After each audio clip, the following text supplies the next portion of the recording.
Merci de nous donner la possibilité de parler aussi de cette dimension que l'éducation tout au long de la vie ne s'arrête pas à 65 ans.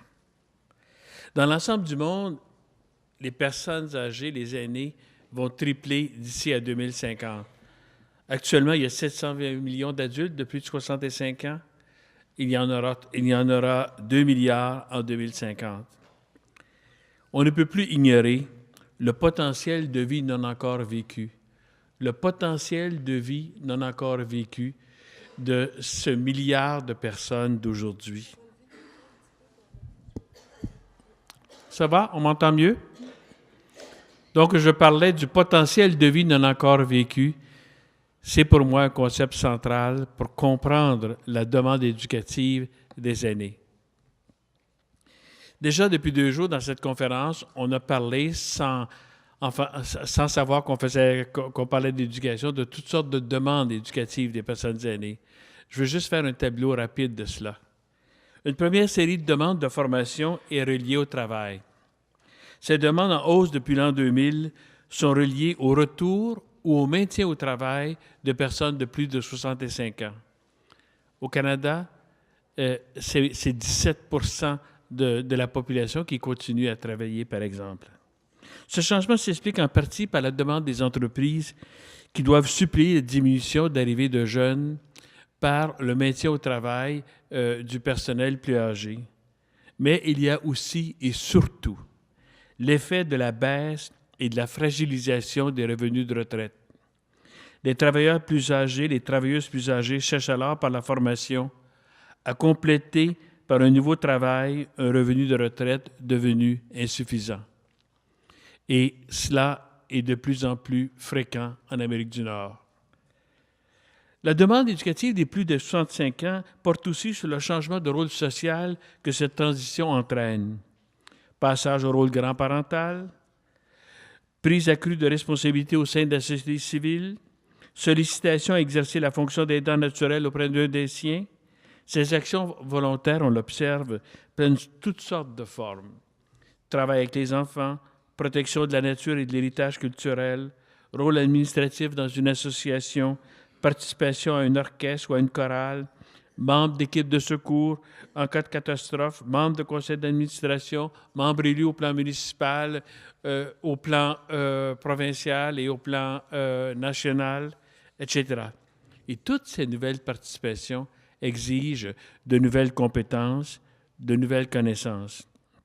Un autre rôle important des aînés, qui est en pleine remontée, est celui de mentor.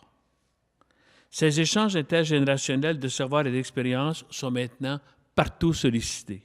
On a besoin des aînés en milieu de travail par rapport à l'expérience professionnelle, dans les écoles pour aider les jeunes à faire des liens historiques et à faire des excursions virtuelles, ainsi que dans les réseaux associatifs pour partager l'expertise accumulée. La perte de mémoire la plus tragique aujourd'hui n'est pas d'abord celle de l'aîné, qui d'ailleurs peut la combler de diverses manières. La perte de mémoire la plus tragique aujourd'hui est celle de la société qui oublie la sagesse accumulée de sa population plus âgée. En référence à la montée des sociétés lettrées, il y a aussi un intérêt à ce que les personnes plus âgées se familiarisent avec les nouvelles techniques de communication. Et ça, c'est important au niveau de la familiarisation avec l'informatique pour la littératie financière, pour l'apprentissage d'une deuxième ou une troisième langue dans nos communautés devenues multiculturelles. Il en va de l'autonomie et de la pertinence citoyenne des aînés. Mais les aspirations éducatives des plus de 65 ans déplacent ses premiers champs utilitaires. Elle tient au projet de développement personnel, au désir de la personne d'élargir ses connaissances en art, en histoire, en géographie, en sciences, à la volonté de découvrir de nouvelles zones d'intérêt, de nouveaux champs d'intérêt, au besoin de s'équiper pour une société en changement. Mais peut-être le plus important, c'est derrière toutes ces demandes reliées au loisir ou reliées à des participations, c'est peut-être la méta-demande des personnes aînées à vivre leur autonomie, à explorer, à rêver de leur potentiel de vie non encore vécu. Peut-être qu'il s'agit de la revendication des aînés pour une vie de qualité objective, mais aussi subjective. Les deux sont complémentaires et sont nécessaires. Les aînés espèrent, hélas, trop souvent en silence, sans oser le dire, à continuer la construction de leur identité, à poursuivre ou relancer leur vie éducative, à nourrir leur curiosité. Et cela, c'est important, à continuer à se réaliser. Ce qui est en jeu, c'est la recherche d'une qualité de vie physique et mentale, affective et intellectuelle, intime et sociale. C'est la recherche d'autonomie. Surtout que cette recherche d'autonomie est nécessaire, est un fichu bon investissement pour une société. Hélas, ces aspirations et demandes éducatives demeurent silencieuses et ainsi non entendues et donc non répondues. L'adoption d'une vision élargie et active du vieillissement devient impérative en raison des bénéfices culturels, sociaux et économiques que peut apporter à la société cette population grandissante, maintenant affranchie du travail régulier, maintenant libre de ses horaires. Les sociétés d'aujourd'hui, confrontées aux risques écologiques grandissants, ne peuvent se priver de la participation de ce groupe d'âge libre de son temps. Les sociétés contemporaines, de plus en plus plurielles, ne peuvent plus faire de ces différences culturelles une richesse et non pas un obstacle, sans la participation active de tous ses membres, y compris les aînés. L'économie générale de la santé préventive, extrêmement nécessaire pour contrôler les coûts galopants, la croissance galopante des coûts en santé, ne peut se faire sans une plus grande compétence des aînés sur la santé, sur leur corps, sur l'environnement physique, sur l'alimentation. Le manque de compétences en matière de santé est d'ailleurs devenu un tueur silencieux, un tueur qu'on oublie beaucoup. Or, toutes ces demandes montantes demeurent trop souvent ignorées, sinon doucement réprimées. Même si les exemples ne manquent pas pour démontrer l'ampleur de ces demandes éducatives, celles-ci demeurent largement non répondues et clairement réprimées dans leur expression, culturellement réprimées dans leur expression. Dans l'ensemble des pays pour lesquels nous avons des statistiques, il n'y a pas 9% des gens de plus de 65 ans qui continuent à participer à des formations structurées, formelles ou non formelles. Sauf certains pays, ici représentés d'ailleurs, je pense aux pays nordiques, je pense aux pays du nord de l'Europe dans l'ensemble, pas uniquement les pays nordiques, mais dans l'ensemble, la chute du taux de participation au passage à 60 et 65 ans est tout à fait tragique. Cette exclusion sociale opérant en douceur dans l'oubli et le silence a des effets majeurs.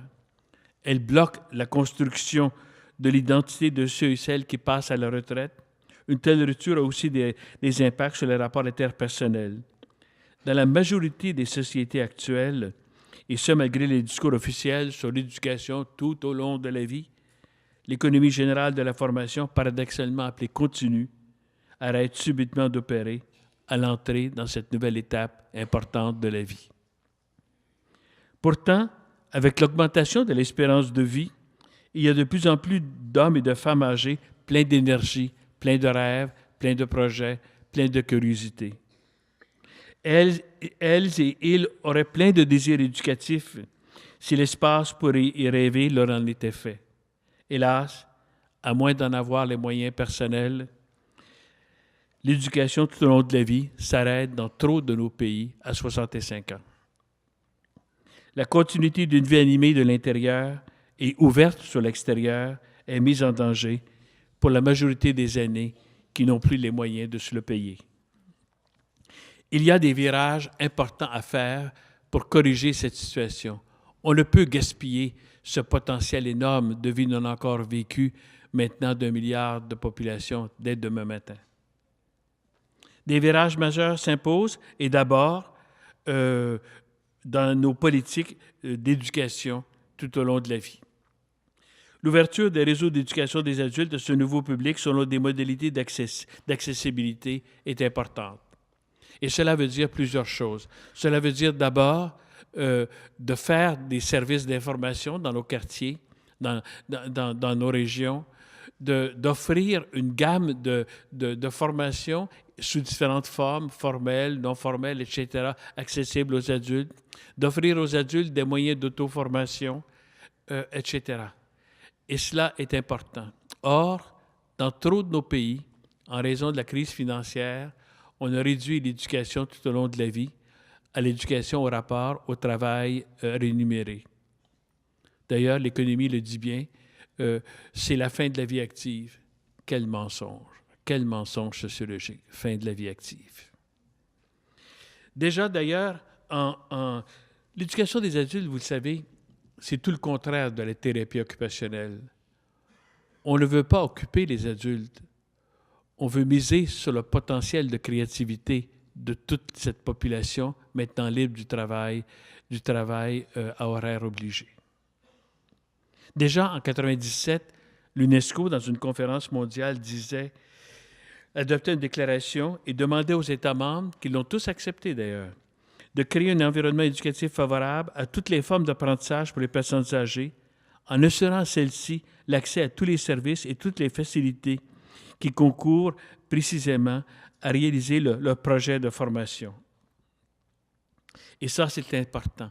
Les politiques d'éducation des adultes doivent aussi donner aux personnes âgées de l'espace pour exprimer leurs besoins de façon à ce qu'on y réponde. Il importe aussi de tenir compte de la condition éducative des personnes âgées. Et là-dessus, la baisse graduelle selon l'âge est étroitement liée aux variables qui ont marqué le parcours antérieur. Trop de nos personnes âgées aujourd'hui n'ont pas eu, au départ de vie éducative, l'éducation auquel ils avaient droit. Ils n'ont pas eu tout au long de leur vie professionnelle l'éducation auquel ils avaient droit. Et maintenant, évidemment, ils arrivent dans cette nouvelle frontière de leur vie, aussi avec un cumul de désavantages. Ces gens ont des droits, et plus encore, ces droits, l'exercice de ces droits sont une nécessité pour notre société. Il faut y faire face. Mais il y a un deuxième virage qui s'impose. Même si son effet est moins évident, on ne réussira pas à créer une société active au sein des personnes aînées, non seulement si on a des politiques et des services d'éducation et de formation, mais aussi si on ne change pas les images stéréotypées des aînés. Parce qu'on amène les aînés à intérioriser une image négative de la poursuite de leur vie éducative qui fait qu'ils s'excluent trop souvent elles-mêmes et eux-mêmes. Les politiques d'éducation des adultes n'auront pas d'effet si on n'arrive pas à corriger l'image des aînés et de leur demande éducative. Image tant de la pertinence de leur demande, que de leur capacité d'apprentissage. Quant à la pertinence de leur demande, il y a un intéressant parallèle, peut-être surprenant pour vous, à faire entre la vision dominante de la vie éducative des personnes âgées et celle de leur vie sexuelle.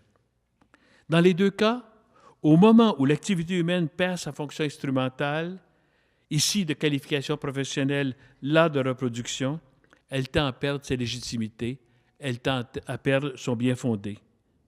L'éducation devient alors un luxe nécessaire, un luxe non nécessaire, et la sexualité, un souvenir à endormir.